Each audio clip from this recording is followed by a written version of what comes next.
বিভিন্ন গোত্রে গোত্রে আল্লাহ তাআলা পয়গম্বর পাঠিয়েছেন, আঞ্চলিকভাবে কিতাব পাঠিয়েছেন। কিন্তু আমাদের যে কিতাব, এই কিতাবও হলো বিশ্বজনীন, এবং আমাদের যিনি নবী তিনিও হচ্ছেন বিশ্বজনীন, বিশ্ব নবী। সুবহানাল্লাহ বলে। সব নবী ছিলেন আঞ্চলিক নবী, গোত্রের নবী। আল্লাহ রাব্বুল আলামিন শুআয়ব আলাইহিস সালাতু ওয়াস সালাম কি মদিয়ানবাসীর নবী করেছেন। ওয়া ইলা মাদয়ানা আখাহুম শুআইবা। এরপরে হুদ আলাইহিস সালাতু ওয়াস সালাম, লূত আলাইহিস সালাতু ওয়াস সালাম সহ এই পৃথিবীতে যত পয়গম্বর এসেছেন সমস্ত পয়গম্বরগুলো আঞ্চলিক নবী ছিলেন, গোত্রীয় নবী ছিলেন।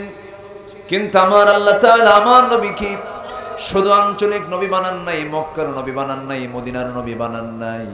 তাবারাকাল্লাযী নাযালা আলা আবদিহি লিয়াকুনা লিল আলামিনা নাযীরা। জোরে বলুন আল্লাহু আকবার। ইন্না আরসালনাকা শাহিদাও ওয়া মুবাশশিরাও ونذيرا وداعيا إلى الله بإذنه وسراجا منيرا। আমরা সবাই জানি আমার আল্লাহর পরিচয়। আমরা নামাজি, প্রত্যেক রাকাতে বলি, সবাই বলেন আলহামদুলিল্লাহি রাব্বিল আলামিন। আর আমার নবীর পরিচয় হলো, সঙ্গে সবাই পড়ুন, ওয়ামা আরসালনাকা ইল্লা রাহমাতাল লিল আলামিন। আল্লাহু আকবার। আমরা কিতাব শ্রেষ্ঠ পেয়েছি, আমরা নবী শ্রেষ্ঠ পেয়েছি। এটা আমাদের জন্য বড় সৌভাগ্যের ব্যাপার। আমরা এমন কিতাব পেয়েছে যে কিতাবের মধ্যে আগের সমস্ত কিতাবের হিস্টোরি আছে। সুবহানাল্লাহ বলবেন না? আবার আমরা এমন নবী পেয়েছি যে নবীর পিছনে পৃথিবীর সমস্ত পয়গম্বর নামাজ পড়েছে, এবং কিয়ামতের দিন হাশরের ময়দানে সবার আগে সুপারিশ করবেন মুহাম্মদ সাল্লাল্লাহু আলাইহি ওয়াসাল্লাম। এবং কিয়ামতের দিন সবাই বেহুশ হয়ে যাবে, হাশরের ময়দানে সবার আগে হুশ ফিরবে মুহাম্মদ সাল্লাল্লাহু আলাইহি ওয়াসাল্লাম। আমরা তার উম্মত হতে পেরেছি, সে কিতাব আমরা পেয়েছি। এত দামি আমরা, এত সম্মানিত আমরা মুসলমান। গোটা পৃথিবীর প্রতি 4 জন একজন মুসলমান। 800 কোটি দুনিয়ার প্রায় 200 কোটি মুসলমান, 55-56টি মুসলিম রাষ্ট্র গোটা দুনিয়া জুড়ে। প্রাকৃতিক খনিজের সম্পদে ভরপুর মুসলিম বিশ্ব। কাতার প্রথম ধনীর তালিকায় থাকা একটি রাষ্ট্র। পৃথিবীতে 2 শতাধিক রাষ্ট্রের মধ্যে 1 নম্বর সহ শীর্ষ 10 ধনীর তালিকায় মুসলিম রাষ্ট্রগুলোই বেশি। এত কিছু থাকার পরেও একটা প্রশ্ন আমি আপনাকে করতে চাই, গোটা পৃথিবীতে আজকে কোন জাতি সবচাইতে বেশি মার খাচ্ছে? মুসলমান।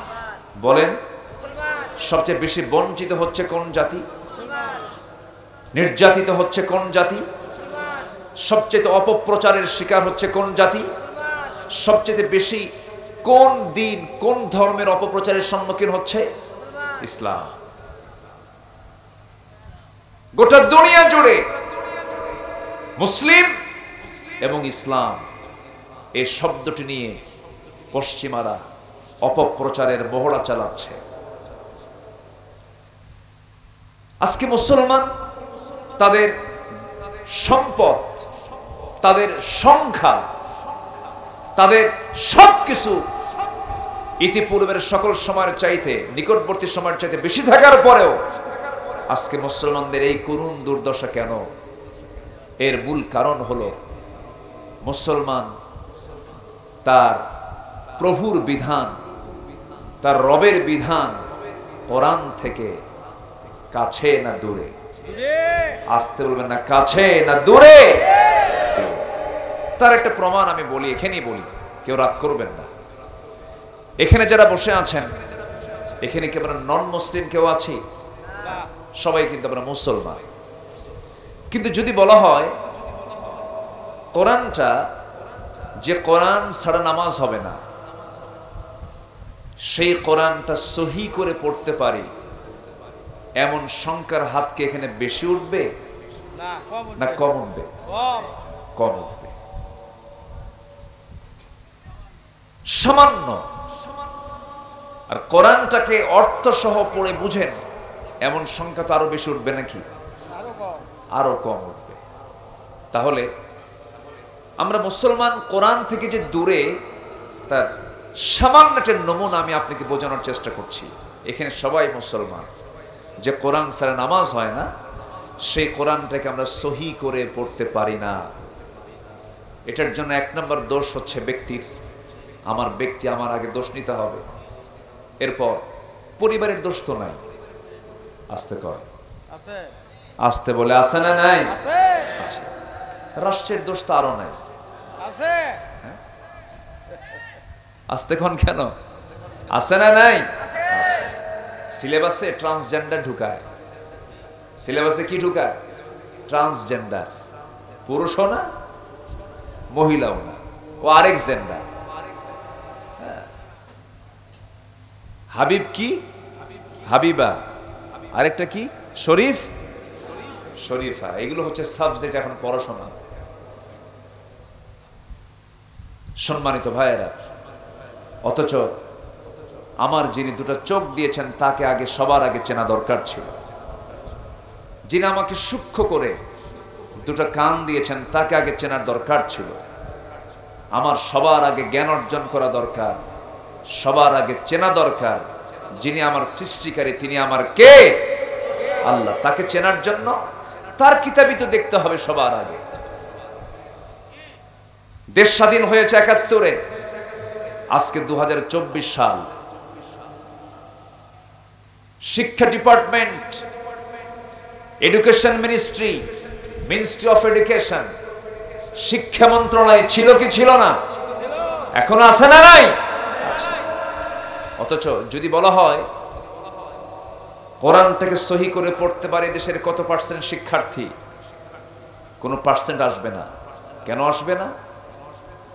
যদি বলা হতো প্রত্যেক ভাইভা বোর্ডে বিসিএস পরীক্ষা সহ, বিসিএস ভাইভা সহ সকল ধরনের পরীক্ষার ভাইভা বোর্ডে যে মুসলিম পরিবারের সন্তান, সবার আগে তাকে প্রথম প্রশ্ন করা হবে কোরআনের যে কোনো পৃষ্ঠা থেকে, এক পৃষ্ঠা থেকে কোরআন তেলাওয়াত শোনাতে হবে।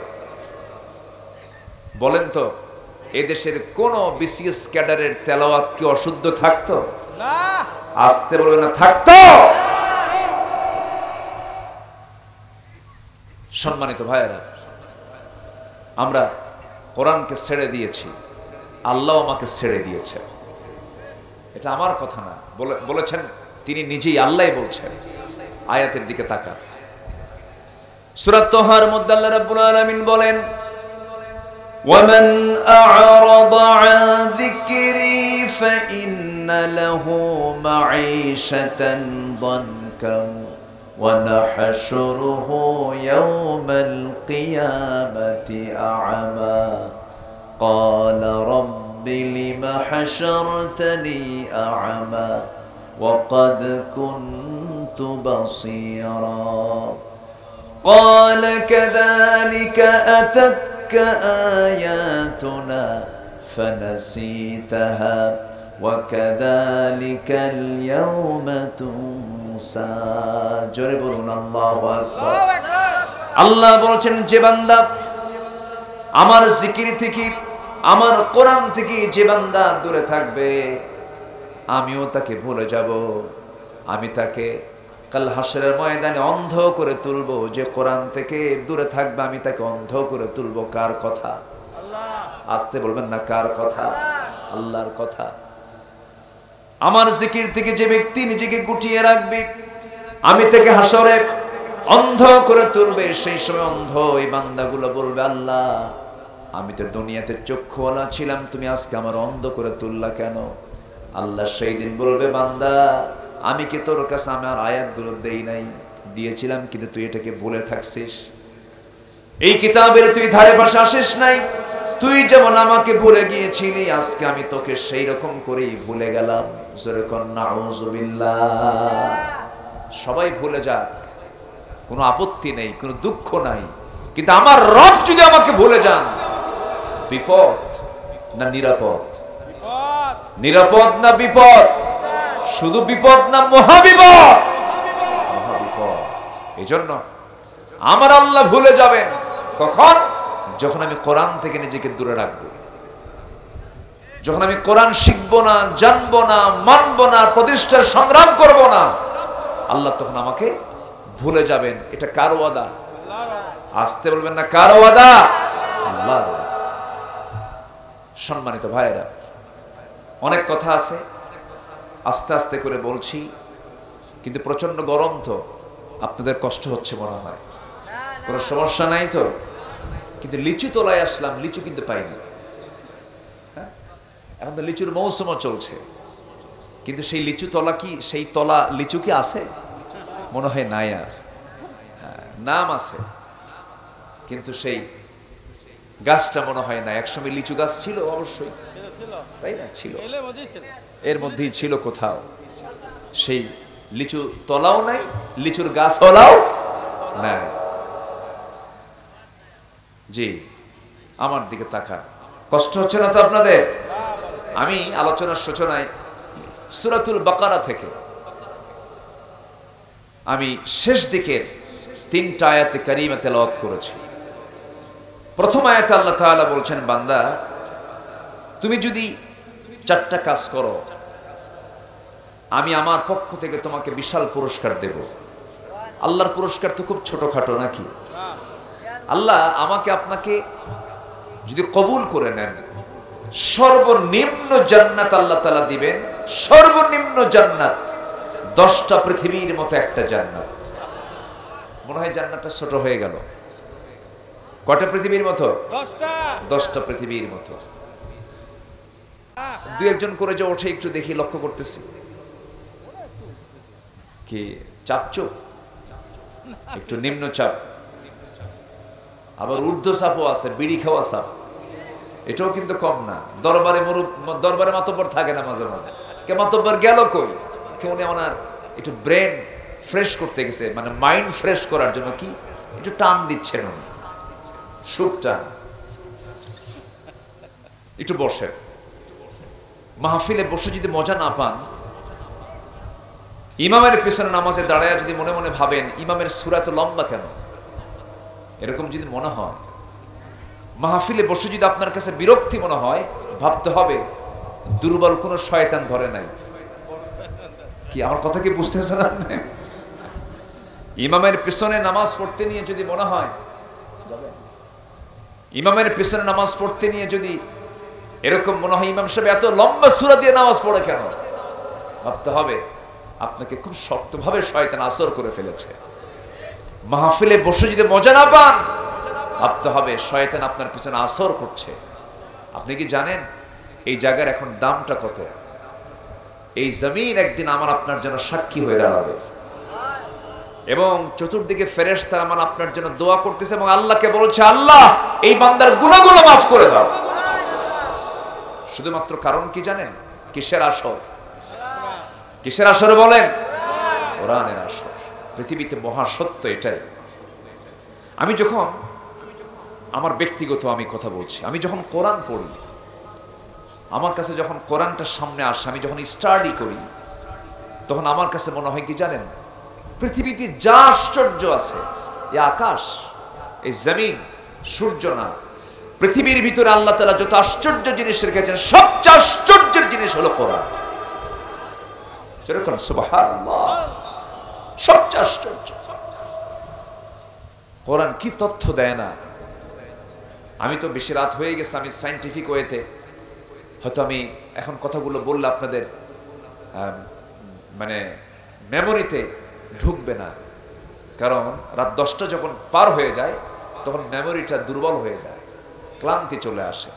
শুধু এতটুকু বলি, কোরআন হচ্ছে এমন একটা কিতাবের নাম, যে কোনো গবেষণা, যে কোনো গবেষক কোরআন নিয়ে করবে, সব গবেষণাই কিতাবের মধ্যে আছে। আল্লাহু আকবার বলেন। আল্লাহু আকবার। সব গবেষণার মধ্যে ইয়াসিন ওয়াল কুরআনিল হাকীম, কোরআন হলো বিজ্ঞানময় কিতাব। যেখানে সবার জ্ঞান শেষ, সেখানে কোরআনের জ্ঞান শুরু। আল্লাহু আকবার বলেন। যেখানে সমস্ত জ্ঞানীদের জ্ঞান শেষ, সেখানে নবীর জ্ঞান শুরু। নবীর জ্ঞান যেখানে শেষ, আল্লাহর জ্ঞান শুরু। এই কালাম এটা আজকে শুধু নয়, কিয়ামত পর্যন্ত সমস্ত জ্ঞানীরা, সব গবেষকরা ভিক্ষুকের মতো কোরআনের কাছে হাত পেতে থাকবে। সুবহানাল্লাহ, সুবহানাল্লাহ। সেই কালামে হাকিম আল্লাহ তাআলা আমাকে আপনাকে দয়া করে দিয়েছেন। জোরে বলে সুবহানাল্লাহ। সর্বনিম্ন জান্নাত হবে কয়টা পৃথিবীর মতো? 10। ছোটখাটো হয়ে গেছে নাকি? না, 10টা পৃথিবী। তো এমপি সাহেব, আমি যখন ছোটবেলায় ওয়াজ শুনতে যেতাম আব্বার সাথে, এরকম ওয়াজ শুনতাম যে 10টা পৃথিবীর মতো একটা জান্নাত এক বান্দাকে দেওয়া হবে। ভাবতাম এত জায়গা আল্লাহর কই? এটা মনে মনে ভাবতাম। এটা মনে মনে জিজ্ঞাসা হতো যে একটা বান্দাকে যদি আল্লাহ 10টা পৃথিবীর মতো একটা জান্নাত দেয় একজনকে, এত জান্নাত আল্লাহ রাখছে কোথায়? এটা মনে হতো।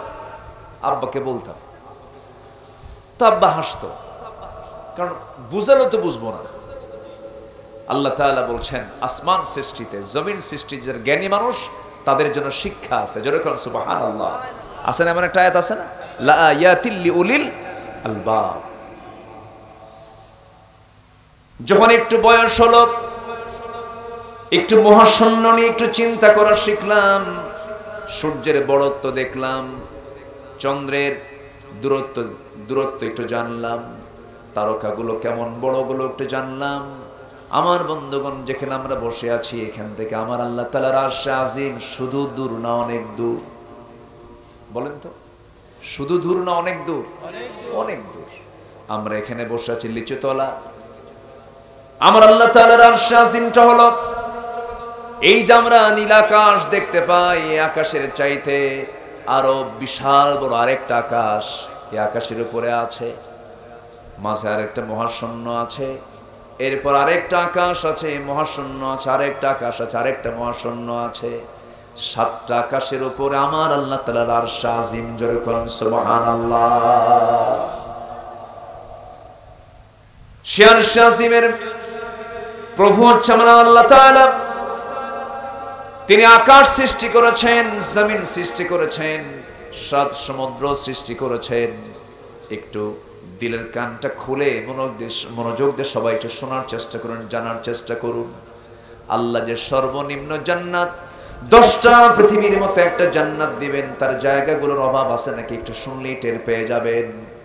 আমার বন্ধুগণ, আমরা দিনের বেলা যে সূর্য দেখতে পাই, রাতের বেলা যে চাঁদ দেখতে পাই, এই যে চাঁদ আমরা দেখলাম আজকে, সুন্দর আলোকিত চাঁদ, এই চাঁদ আমরা দেখতে শুধু পাই নাই, এই চাঁদের দেশে মানুষ পর্যন্ত চলে গিয়েছে, সফর করেছে, চাঁদ দেখতে পেরেছে মানুষ, কিন্তু মঙ্গল গ্রহেও দেখতে পেরেছে। কিন্তু আজ পর্যন্ত মানুষকে সূর্যের কাছে যেতে পেরেছে নাকি? যেতে পারে নাই। আমার বন্ধুগণ, 200 শতাধিক রাষ্ট্র নিয়ে গঠিত এই দুনিয়া, এই দুনিয়ার চাইতে, এই পৃথিবীর চাইতে যে সূর্যটা আমাদেরকে আলোকিত করে, আলো দেয় দিনের বেলা, এই পৃথিবীর চাইতে ওই সূর্যটা 13 লক্ষ গুণ বড়। যেরকম সুবহানাল্লাহ। কত লক্ষ গুণ বড়? 13 লক্ষ গুণ বড়। ওই সূর্যের চাইতে আবার বেটেলজুইস, সুপারনোভা আড্রা নামে কিছু তারকা আছে, মহাশূন্য আল্লাহ তাআলা ঝুলায় রেখেছেন। এক একটা তারকা সূর্যের চাইতে 33 কোটি গুণ বড়। কত কোটি গুণ বড়? 33 কোটি গুণ বড় একটা তারকা। একটা তারকা সূর্যের চাইতে কত কোটি গুণ বড়? 33 কোটি গুণ বড়। 33 কোটি গুণ। কি মাথায় কি খেলতেছে নাকি আপনাদের? একটা তারকা সূর্যের চাইতে 33 কোটি গুণ বড়। এখন মহাশূন্যের তারকা আছে কত? পৃথিবীর 800 কোটি মানুষ যদি গুনতে শুরু করে তাও শেষ করতে পারবে না। পৃথিবীর কত কোটি মানুষ? 800 কোটি মানুষও যদি গুনতে শুরু করে তারকা, তাও তারকার গণনা শেষ হবে না। এত তারা। মানুষ চাঁদে গেছে, মানুষ মঙ্গল গ্রহে গেছে। মানুষ যদি মনে করি চাঁদ দেখলাম, মঙ্গল গ্রহ দেখলাম, একটু তারকার দেশ দেখতে দেখতে যাব, সূর্যের কাছে তো যাওয়ার সময় না, জোর সূর্য জ্বালিয়ে পরে ভস্ম করে দেবে। সূর্যের তাপ আছে না নাই? এত দূরে থাকার পরে যে তাপ মনে হয়, কি তাপ কি দুর্বল মনে হয় নাকি? এখন এটা কি পুরাতন পুরাতন মনে হয় না ভিজা ভিজা মনে হয়? এখন কি ভিজা ভিজা মনে হচ্ছে? আকাশের সূর্যের তাপটা কি মনে হয় আল্লাহ কাল কি বানাইছে? আল্লাহু আকবার। তারকার দেশে যদি কেউ যেতে চায়, এই পৃথিবী থেকে যদি সে কোনো যানবাহনে রওনা দেয়, ধরেন বাহনটা হলো ধরেন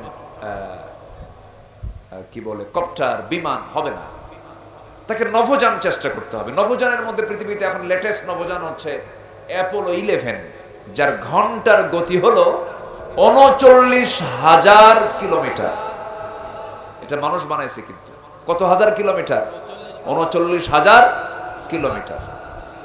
এই বেগে যদি রওনা দিয়ে দেয় নভোচারী, ওই তারকার উদ্দেশ্যে যদি রওনা দিয়ে দেয়, যে তারকাটা পৃথিবীর সবচেয়ে নিকটবর্তী তারকা, প্রক্সিমা সেন্ট্রাই যদি সে রওনা দিয়ে দেয় এই দুনিয়া থেকে, ঘন্টা 39,000 কিলোমিটার বেগে যদি রওনা দিয়ে দেয়, বিজ্ঞান বলছে ওই তারকার দেশে যেতে ওই বান্দার সময় লেগে যাবে 1,15,000 বছর মাত্র।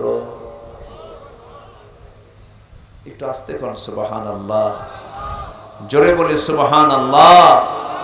যাবেন কারা কারা তারকার দেশে? হাত তোলেন। সম্ভব? আপনি যাবেন কোন দিন, বাঁচবেন কয়দিন? তাহলে একটা ছোট্ট পৃথিবীর সবচেয়ে নিকটবর্তী তারকায় যদি যেতে আপনার এত সময় লাগে, তাহলে সে আমার আল্লাহ তাআলার আরশ আজিম, শুধু এই আকাশ না, 7 আকাশ পেরিয়ে আমার আল্লাহ তাআলার আরশ আজিম।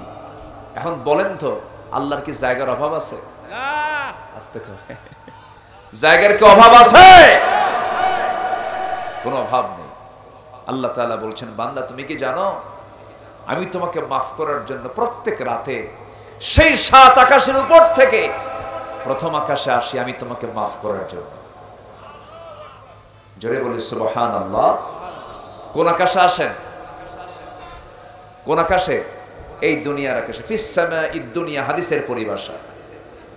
এই দুনিয়ার আকাশে এসে আল্লাহ বলেন, আলা মিন মুস্তাগফিরিন ফাগফির লাহ, কোন ক্ষমা প্রার্থী আছো আমার কাছে ক্ষমা চাবে, আমি তাকে ক্ষমা করে দেব।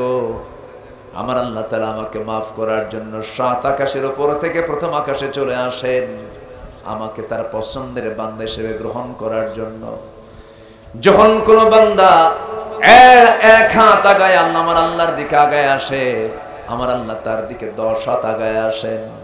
যখন কোন বান্দা আল্লাহর দিকে হেঁটে হেঁটে আসে, আল্লাহ তার দিকে দৌড়ায় দৌড়ায় যান। আমাকে মাফ করার জন্য কে চেষ্টা করে? আসতে বলুন না, কে চেষ্টা করে?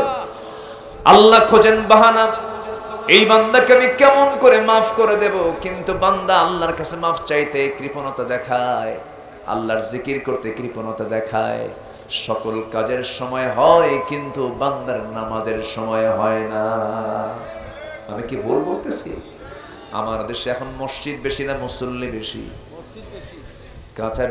কাঁচা মসজিদ বেশি না পাকা মসজিদ বেশি? কাঁচা মুসল্লি বেশি না পাকা মুসল্লি বেশি? মুসল্লি কাঁচা, মসজিদ পাকা। মুসল্লি কম, মসজিদ বেশি। এটা কি ভালো লক্ষণ না খারাপ লক্ষণ? সব কই যায়? কি চলে যাচ্ছেন নাকি আপনারা? আপনিও যাবেন না? এটা তো ভালো চাকরি, এটা মামলার হাজিরা তো থাকবে। জি না, ঠিক আছে, দোয়া চাই। জি ফি আমানিল্লাহ। জি এখানে একজন বসে যান, একজন বসে। আপনি আছেন তো নাকি? বলি আলহামদুলিল্লাহ। আমার আওয়াজ সবাই শুনতে পাচ্ছেন তো? জি, আমার বিশ্বাস এখানে যারা বসে আছেন সবাই সচেতন মানুষ, আমি টের পাচ্ছি। আমার আলোচনাগুলো আপনারা বোঝার চেষ্টা করছেন, হয়তো আমি ওইরকম করে বুঝাতে পারছি না, তবে আপনি বোঝার চেষ্টা করছেন, এটা নিশ্চিত। বলি আলহামদুলিল্লাহ। সম্মানিত ভাইয়েরা, সে আল্লাহ তাআলা বলছেন, বান্দা আমি তোকে বিশাল পুরস্কার দেব, সর্বনিম্ন জান্নাত হবে 10টা পৃথিবীর মতো একটা জান্নাত। 4টা কাজ করো। কয়টা কাজ করো? 4টা কাজ। আরেকটা অফার তিনি দিয়েছেন, সেটা হলো তোমার 2টা রোগ আমি তোমার জীবন থেকে মুছে দেব, দুনিয়াতেও মুছে দেব, আখিরাতেও মুছে দেব। হ্যাঁ, সেই 2টা মহা রোগ হলো, আল্লাহ তাআলা বলছেন, একটা ভয়, আরেকটা হলো চিন্তা। একটা ভয়, আরেকটা কি? চিন্তা। আজকের এই দুনিয়াতে ভয়ও নাই, চিন্তাও নাই। আছে আছে নাকি? আছে। সমাজে কি ভয় নাই? আছে। ভয় আছে না নাই? আছে। দেখেন না, শুনলেন না এক এমপি কে, হ্যাঁ শোনেন না, 7 টুকরা কই, টুকরা টুকরাও তো না। একটা মুরগি জব কইরা রান, 2 দিকের রানটা খুলে নিয়ে মাঝখানের একটা অংশ 4-5টা অংশ করে এটা রান্না বান্না করে খায়। একটা দেশের জনপ্রতিনিধি, চিন্তা করুন, 300 জন ব্যক্তির একজন, লাশ নাই, গুম, গোশত দেহ থেকে, হাড় থেকে মাংস আলাদা করে টুকরো টুকরো করা হয়েছে। সম্মানিত ভাইয়েরা, এই নির্মমতা, এই পাশবিকতা, এমন পশুত্বের মানসিকতা পয়দা তখনই হয় যখন বান্দার ভিতরে আল্লাহর ভয় না থাকে। ঠিক কিনা? আল্লাহর ভয় যখন না থাকে। সম্মানিত ভাইয়েরা, আজকে তাহলে ভয় যা আছে, দুনিয়াতে ভয় আছে না নেই বলেন তো? একজন মানুষকে মেরে তাকে টুকরো টুকরো করে শরীর থেকে, হাড় থেকে মাংসগুলোকে সরায় নিয়ে সেই মাংসগুলোকে আবার টুকরো টুকরো করে বিভিন্ন জায়গায় ছড়িয়ে ছিটিয়ে ফেলে দিয়েছে। সম্মানিত ভাইয়েরা, মানুষ হিংস্র হায়নার চেয়েও বড় হায়নায় রূপ নিয়েছে। ঠিক কিনা? আজকে মানুষ বাঘকে দেখে যতটুকু না ভয় করে, সিংহকে দেখে যতটুকু না ভয় করে, বিষধর সাপকে দেখে যতটুকু না ভয় করে, তার চাইতে বেশি ভয় করে আজকে মানুষ মানুষকে দেখে। ঠিক কিনা? মানুষ আজকে এতটা হায়নার মতো, হায়নার চেয়েও বড় হায়নায় রূপ নিয়েছে। আল্লাহ তাআলা এমনি বলেন নাই, উলাইকা কাল আনআম বাল হুম আদাল, এরা হলো চতুষ্পদ জন্তু, এর চাইতে নিকৃষ্ট। কার কথা? আল্লাহর কথা। একটা প্রাণীর মধ্যে এত বড় পাশবিক আচরণ থাকে না, একটা জীবজন্তুর ভিতরে এত বড় পাশবিক আচরণ থাকে না, যা আজকে মানুষের মধ্যে আমরা দেখতে পাচ্ছি। তাহলে এই যে ভয়, এটা থাকবে না, খুন থাকবে না, গুম থাকবে না, টেনশন থাকবে না। আল্লাহ বলছেন 4টা কাজ করো। কয়টা কাজ? 4টা কাজ করো। তাহলে আমরা এমন সিকিউরিটি নিয়ে আসি যে সমাজের একজন জনপ্রতিনিধি, একজন এমপির লাশ টুকরো টুকরো হয়ে যায়, আমি আপনি তো নাই, আমি আপনি তো নাই। একটু কান লাগাবেন, মনোযোগ দিয়ে শুনবেন, মূল আয়াতের দিকে আস্তে আস্তে চলে যাচ্ছে। আল্লাহ রাব্বুল আলামিন বলছেন, 4টা কাজ করে আসো আমার কাছে, আমি তোমার জন্য বিশাল পুরস্কার রেখে দিয়েছি। নাম্বার 2 হলো ভয় রাখবো না, চিন্তাও রাখবো না তোমার জীবনে। এই দুনিয়ায় তোমার ভয় থাকবে না, চিন্তা থাকবে না, আখিরাতেও তোমার ভয় চিন্তা থাকবে না। আমি তোমার জন্য জান্নাত বরাদ্দ রেখে দিয়েছি। আল্লাহ রাব্বুল আলামিন 4টা কাজের কথা সুন্দর করে বলছেন। ইন্নাল্লাযীনা আমানু ওয়া আমিলুস সালিহাতি ওয়া আকামুস সালাতা ওয়া আতাবুস যাকাহ أقاموا الصلاة وآتوا الزكاة لهم أجرهم عند ربهم ولا خوف عليهم ولا هم يحزنون. جربوا الله أكبر. আল্লাহ রাব্বুল আলামিন বলেন, চারটা কাজ যারা করবে তাদের জন্য আমি বিশাল বড় পুরস্কার রেখে দিয়েছি। এর মধ্যে এক নাম্বার হলো যারা ঈমান আনবে। যারা কি আনবে বলেন? ঈমান আনবে। এখন হয়তো আপনি প্রশ্ন করবেন, হুজুর এত সহজ কাম আপনি বলেন, এই ঈমান তো আমরা অনেক আগে আনছি।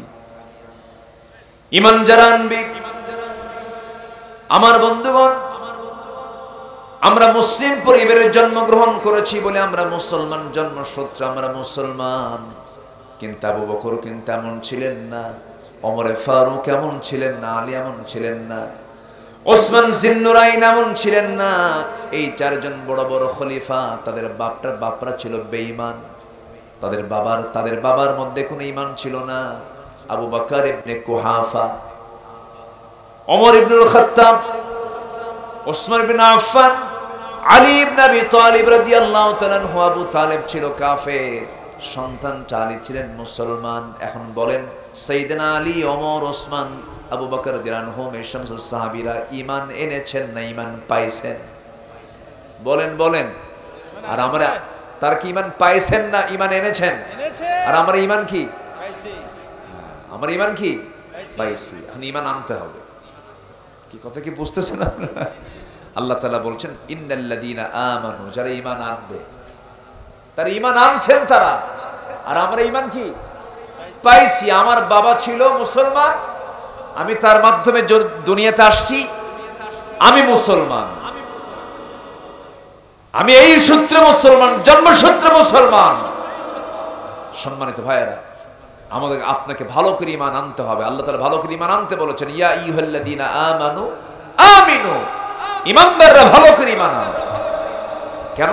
আমি আপনি যে ঈমান আনি নাই, কিছু সিমটম বলি। ঈমানদার কি হিংসুক হয়? আস্তে কয়। ঈমানদার কি হিংসুক হয়? আমাদের সমাজে কোনো হিংসা নাই তো। হ্যাঁ, সমাজে হিংসা আছে? সম্মানিত ভাইয়েরা, হিংসার সাগরে আজকে আমরা হাবুডুবু খাচ্ছি। শুধু হিংসা না, আরো কিছু আছে। একটা গল্প প্রায় বলি আমি।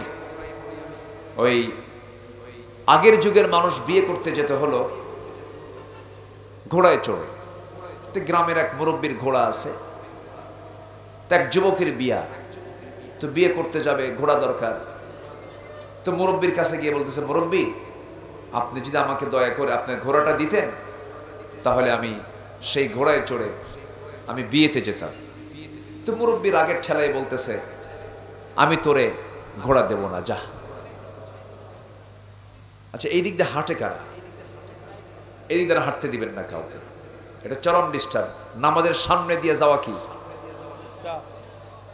ভালো কাজ না খারাপ কাজ? খারাপ কাজ না? নামাজ থেকে তো অনেক শিক্ষা। এদিক দিয়ে হাঁটে কারা? হাঁটতে দিবেন না এদিক দিয়ে। এটা আমাকে আপনাকে ডিস্টার্ব করছে, এটা আমার দিকে তাকা। তো যখন বলছে আমি তোর ঘোড়া দেব না, বাড়িতে আসছে, সবে কদরের রাত, মসজিদে গেছে, নফল নামাজ পড়ে টইরা দুহাত তুলে আল্লাহর কাছে দোয়া করে বলে, আল্লাহ তোমার কাছে আজকের রাতে আমার কোনো আবদার নাই, কোনো দোয়া নাই, একটাই দোয়া, সেটা হলো ওই বুড়ার জন্য ঘোড়া মরে। ওই বুড়ার জন্য কি মরে? ঘোড়া মরে। এই দোয়াটাও করে চলে আসছে বাড়িতে। এসে দেখে মা কান্দে। যে দোয়া করে আসছে তার মা কান্দে। কে মা তুমি কান্দো কেন? কি হয়েছে? কে বাবা তোর গরু মরছে। কি মরছে? দোয়া করছে কিসের? আর মরে গেছে কি? কার গরু? বুঝলেন?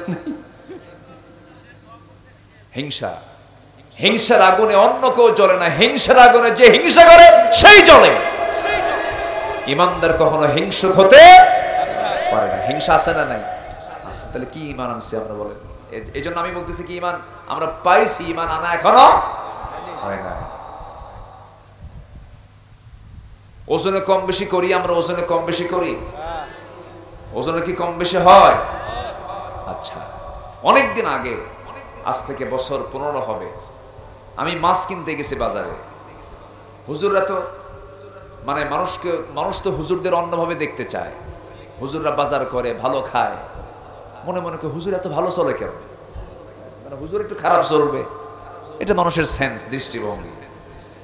আবার হুজুরদেরকে আবার অনেকে বিভিন্ন রকম দেখতে চায়। তাই ছোট্ট একটা ছেলে একদিন আমাকে দেখে হঠাৎ করে চুপ হয়ে গেল, এই 8 থেকে 9 বছর বয়স। তো বললাম, বাবু তুমি চুপ হয়ে গেলে কেন, কি হয়েছে? কে ভাবতাম হুজুররা ভালো মানুষ, কিন্তু হুজুররা তো ভালো মানুষ না কেন, হুজুররা বিয়ে করে আবার বাচ্চা হয়। কি কথা কি বুঝতেছেন আপনারা? হুজুররা যদি একটু আন্দোলন করে, একটু এমপি ইলেকশন করে, অথবা রাজনীতি করে, দেশ গড়ার যদি চেষ্টা চালায়, আবার কিছু লোক এসে বলে হুজুর এগুলো ঝামেলার মধ্যে আসছেন কেন, আপনারা হুজুর মানুষ এগুলো করবেন কেন, আপনারা দোয়া করে দিবেন। কি কথা কি বুঝতেছেন আপনারা?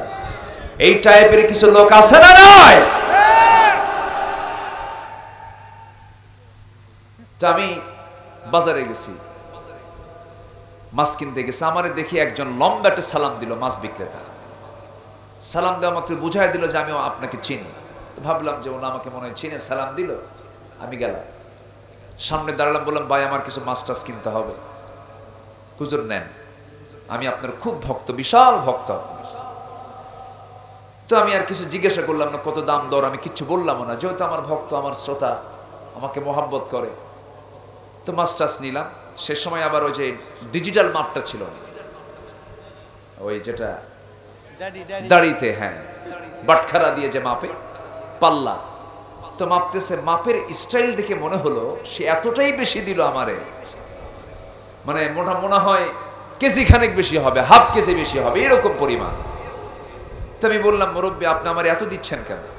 ভালোবাসেন, কিন্তু লস করে দেওয়া যাবে না তো, আপনার তো ব্যবসা এটা। হুজুর দেওয়ার জন্য দিলাম। তা আমি কিচ্ছু বললাম না, টাকাটা দিয়া মাছটা নিয়ে আমি আসার পথে ভাবলাম, বেচারি এত লস করলো, এটা উচিত হলো না। দেখি আমি একটু দেখে নেই যে সে কতটুকু বেশি দিল। ওজন দিয়ে দেখি হাফ কেজি নাই।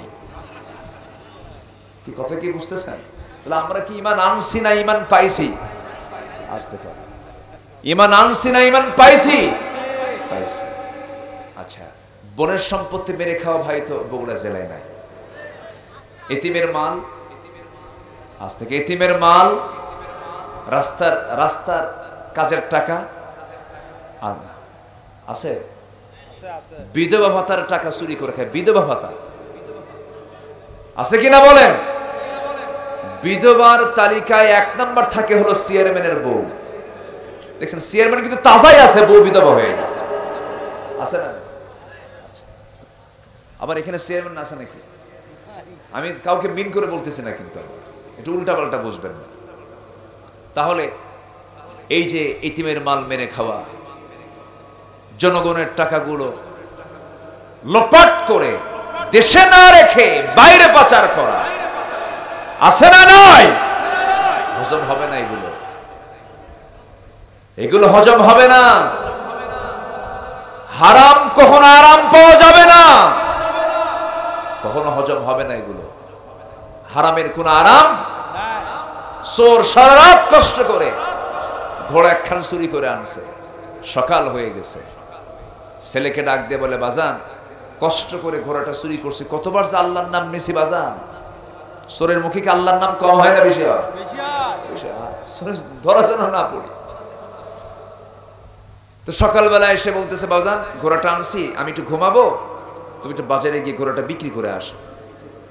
তো ছেলে বাবার চুরি করে ঘোড়াটা নিয়ে আসছে বাজারে। এক ঘোড়া ক্রেতা এসে বলতেছে, ভাই ঘোড়ার দাম কত? কে এত? ঠিক আছে, দাম কোনো বিষয় না, একটু ঘোড়াটা দেখি। তো ঘোড়া দেখতে নিয়ে ঘোড়ার পিঠে চড়ছে, লাগামটা নিয়ে বলতেছে, আমি একটু 1 চক্কর মেরে আসি। এমন চক্কর মারছে আর ফিরে আসে না। সন্ধ্যা হয়ে গেছে, তো খালি হাতে ছেলে এখন বাড়িতে ফিরে বাবার সামনে দাঁড়ায় আছে। বাপ বলে ছেলেকে, বাবা এত কষ্ট করে ঘোড়া চুরি করে আনলাম, তো ঘোড়া কয় টাকা দিয়ে বেচলা? আব্বা যে দামে কেনা সেই দামেই বেচা। বিদেশে টাকা পাচার করছেন, কাম হবে না, ঠিক কিনা? যে দামে কেনা সেই দামেই কাম হবে না।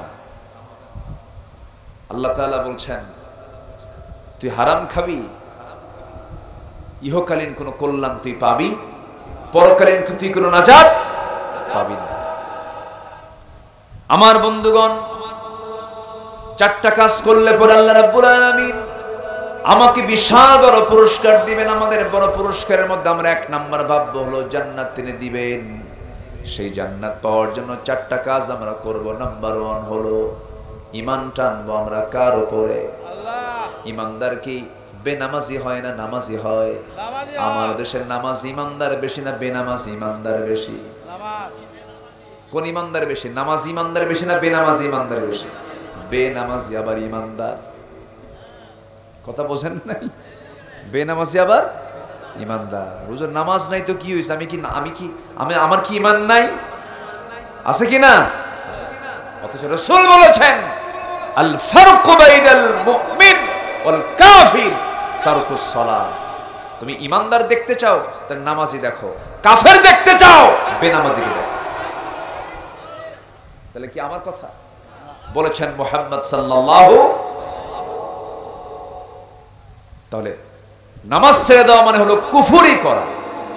কাফের এবং মুমিনের মধ্যে পার্থক্য সৃষ্টি করে হলো কাফের নামাজ পড়ে না, ঈমানদার কি নামাজ পড়ে। আমার দেশের বহু দরবার আছে, যেরকম মহাস্থানগড়ে শুয়ে আছেন শাহ সুলতান বালখি, রাশিয়ার বল্ক থেকে তিনি এসেছেন। রাজা পরশুরামকে পরাজিত করেছেন, রক্তে রঞ্জিত হয়েছে তার হাত। বাড়িঘর ছেড়ে, হিজরত করে, পরিবার ছেড়ে, রাজত্ব ছেড়ে এই জনপদে এসে এই এলাকার সমস্ত শিরক উৎখাত করে জালিম রাজাকে পরাজিত করে কালিমার পতাকা তার উড্ডীন করেছে। আর সেই দরবারে, সেই কবরস্থানে বৈশাখের শেষ বৃহস্পতিবার, ভাবতেছেন হুজুর খবর জানে না। ওই এলাকার এমপি ছিলেন এক সময় অ্যাডভোকেট হাফিজুর রহমান, শিবগঞ্জ। একদিন হাফিজ ভাই আমাকে বলতেছেন, এমপি সাহেব, ওনার কাছে তো অ্যাকচুয়াল হিসাবটা থাকে, তো একদিন আমাকে বলতেছে হুজুর এই বৈশাখের শেষ বৃহস্পতিবার কয়েক মন রহমতের গাঁজা বিক্রি হয়েছে। কিসের গাঁজা? রহমতে। কেন রহমত কইলাম জানেন? ওরা কয় কি জানেন? গাঁজা নাকি বেহেশতের গাছ। যেরকম নাউজুবিল্লাহ, এগুলো সাইজ করার জন্য বেশি কিছু লাগবে না, শুধু একটা ভালো ঔষধ দরকার, সেটা হচ্ছে 1.5 হাত লাঠি। ঠিক কিনা বলেন? ওর ভণ্ডামি কোথায় আছে? সব ছুটাবে 1.5 হাত লাঠি। আল্লাহর ধন খাজারে দিয়া আল্লাহ গেছে খালি হইয়া। হ্যাঁ হ্যাঁ, কি কয়? এ তো বলাই যাবে না। আল্লাহর ধন খাজারে দিয়ে আল্লাহ গেছে গায়েব হইয়া। কেউ ফেরে না খালি হাতে খাজারে তোর দরবারে। যেরকম নাউজুবিল্লাহ। এই সমস্ত কথা যে আলেম পরিচয় দিয়ে মঞ্চে যারা কথা বলে তাদেরকে জুতা পেটা করা দরকার। ঠিক কিনা? জুতা পেটা করা দরকার। আপনি ভাববেন না কথাগুলো আমি শুধু আপনাকে শোনাচ্ছি, আপনি শুনছেন হাজার হাজার, আর আমার আগামীকালকে এই যে কিরামুন কাতিবিন, এগুলো কি আর বসে থাকবে? এগুলো আগামীকালকে দেখবেন গোটা দুনিয়ায় কোটি কোটি লোকের কাছে এটা সাপ্লাই হয়ে গেছে। শোনেন, সব কিছুর কিছু আসল নকল আছে।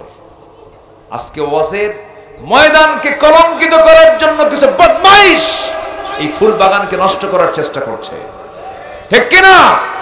যিনি ফুল বাগান সাজিয়েছিলেন, যিনি সংস্কার করেছিলেন, এই দেশের প্রকৃত যিনি কোরআনের পাখি, মজলুম, সারা জীবন যিনি কোরআনের পক্ষে কথা বলতে গিয়ে শেষ পর্যন্ত আমাদেরকে কাঁদিয়ে দুনিয়া থেকে বিদায় নিলেন, মরহুম মকবুর। গত 10-12 দিন আগে আমি তার কবরের পাশে গিয়েছিলাম। এই বনানীর মাঠে, এই মাঠ সাক্ষী, তিনি আলোচনা করেছেন, কথা বলেছেন। যার আলোচনায় মানুষ মন্ত্রমুগ্ধের মতো কথা শুনত। কত যুবক পথের দিশা পেয়েছে, কত নেশাখোর নেশা ছেড়ে দিয়েছে, কত বেনামাজি নামাজ ধরেছে, কত পিতামাতার অবাধ্য সন্তান অনুগত হয়েছে। এই আলোচনা করুন, এই আলোচনা শিখুন, এই কথাগুলো বলুন। ফিতনা সৃষ্টি করবেন না, জনগণ আপনাদেরকে জুতা পেটা করবে। ঠিক কি না? এই জায়গা কি নাসার জায়গা? বসেন বসেন, হ্যাঁ? এগুলো কি নাসার জায়গা নাকি? জনগণকে সচেতন হওয়া দরকার। আপনি সচেতন হবে, ওরা লেজ গুটায়া পালায়া যাবে। কিছু বদমাইশ আছে না নাই? এটা কি হাসার জায়গা? এটা কি হাসার জায়গা? এটা কোরআনের আলোচনার জায়গা। আমি খুবই আনন্দিত আপনারা আমাকে এত রাতের সময় দিচ্ছেন। বলি আলহামদুলিল্লাহ। বিদ্যুৎ কি এখনো আসে নাই? এখনো আসে নাই? ও আমি উপলক্ষে নাকি? আমিও আসলাম, বিদ্যুৎও চলে গেল। আমি যখন চলে যাব তখন বিদ্যুৎ আসবে। সম্মানিত ভাইয়েরা, একটু কান লাগান। কয়টা কাজ বলেন? মনে আছে আপনাদের? আমরা ঈমান পেয়েছি না ঈমান আনছি? আমরা ঈমান কি আনবো। এখন আমরা ঈমান কি আনবো। হিংসা করব? ওজনে কম দেব? মানে ওজনে কম দেব? বনের সম্পত্তি মেরে খাবো? এতিমের মাল ভক্ষণ করব? জনগণের হক মেরে খাবো? এগুলো করা যাবে না। এখন হয়তো প্রশ্ন করবেন, হুজুর আমার বাপ শহীদুল ইসলাম, আমার বাপ, তার বাবা আমার দাদা হলো শরীফুল ইসলাম, আমি হচ্ছে আমিনুল ইসলাম। তিন ইসলাম থাকার পর আমার মধ্যে কি বলেন ঈমান নাই? কে কে বলছে? আমার দাদা শরীফুল ইসলাম, আমার বাপ শহীদুল ইসলাম, আমি হলাম আমিনুল ইসলাম। তিন ইসলাম থাকার পর আপনি আমাকে কেন এই বেঈমান বলছেন? আপনি কেন বলছেন আমার ঈমান না? আমার তো ঈমান আছে। নাম দিয়ে যদি কাম হতো, বংশ দিয়ে যদি কাম হতো, অনেক নবীর বাপ ছিল যারা কাফের, তারাও জান্নাত পেত। ইব্রাহিম আলাইহিস সালাতু ওয়াস সালাম এত বড় একজন পয়গম্বর, তার বাপ ছিল আযর, সে জাহান্নামী। নবীর বাপ হয়ে কোনো লাভ হলো না। নূহ আলাইহিস সালাতু ওয়াস সালাম এত বড় আল্লাহর পয়গম্বর, তার বউটাও জাহান্নামী, তার ছেলেটাও জাহান্নামী। নবীর বউ হয়ে, নবীর বাপ হয়েও, নবীর সন্তান হয়ে কোনো লাভ হলো না। নবীর বাপ হয়েও লাভ নাই, নবীর স্ত্রী হয়ে লাভ নাই, নবীর সন্তান হয়েও লাভ নাই, নবীর ভাই হয়েও লাভ নাই। আমার বন্ধুগণ, লাভ হবে একটাই, সেটা হলো যদি আমি ঈমানটা ভালো করে আনতে পারি। আমার বন্ধুগণ, নবীর চাচা হয়েও লাভ নাই। সূরা লাহাব আছে না নাই বলেন? লাহাব কে ছিল বলেন? নবীর কি? বাবার আপন ভাই। বাবার আপন ভাই মানে রক্তের চাচা। আপন চাচা হওয়ার পরেও আবু লাহাবের কোনো দাম নাই, কারণ তার মধ্যে কোনো ঈমান নাই। ঈমান আছে, দামটা আছে। ঈমান নাই, কোনো দাম নেই। বংশ দিয়ে কি করবেন? আবু লাহাবের যে বংশ, আমার নবীরও সেই বংশ, কোনো লাভ নাই। অনেকে বংশের বড়াই দেখেন, আমি অমক বংশ, লাভ নাই, কোনো লাভ নাই। আপনার বাবার নামও যা, আমার বাবার নামও তাই। দেখবেন অনেক লোক আছে অহংকার দেখে, আমি চৌধুরী, আমি মোগল, আমি পাঠান, আমি সম্রাট, আমি সৈয়দ, আমি কুরাইশ। বিভিন্ন বংশের তারা তাকাব্বর দেখান, কোনো লাভ হবে না। যদি তাই যদি লাভ হতো, কুরাইশ বংশে রাসূল জন্ম নিয়েছেন, কুরাইশ বংশে আবু জেহেলও জন্ম নিয়েছে। ঠিক কিনা? অনেকদিন আগে এক মাহফিল আমি গেছি মেহমান হয়ে, আরেক মুরব্বী আসছেন সেই মাহফিলে মেহমান হয়ে। তো মুরব্বী বয়স্ক মানুষ, আমি তাকে দেখে আমি নিজে আগায় গেলাম, সালাম দিলাম, মুসাফা করলাম। এরপরে বললাম, মুরব্বী আপনার পরিচয়? কোনো আওয়াজ নাই, কোনো কথা বললো না। ভালো করে আমার সঙ্গে একটু যে একটা হাসি মুখে কথা উনি বললেন না, চুপচাপ থাকলেন। তাই ভাবলাম যাক, কথা যদি নাই বলে আর কি করার। এরকম ধরনের কিছু লোক আছে না বলেন তো? আচ্ছা, সৌজন্যতা কম, অথবা হিংসা, অথবা অহংকার থাকতে পারে একটা কিছু। অনেকে দেখবেন সালাম দিলে উত্তর খুঁজে পাওয়া যায়, আসসালামু আলাইকুম খালি মাথা নাড়ায় এরকম করে। তো আমি সালাম দিলাম, ওই তেমন কোনো উত্তর নাই। তো পরে আমি নিজে উলিয়ে বললাম, মুরব্বী তো আপনার পরিচয়টা একটু আমি জানতে চাই, আপনার পরিচয়। তো মুরব্বী রাগের ঠেলায় বলে ফেলতেছে, আমি অমক পীরজাদা। আমি অমক কি? পীরজাদা। আমি মনে মনে ভাবলাম, যাক পরিচয় তো দিছে ভালো, আলহামদুলিল্লাহ। আমি আর কিছু বললাম না। আমি আমার পীর বিরোধী লোক না, আবার ভুল বুঝবেন না, আমি পীরকে মহাব্বত করি যদি হক হয়।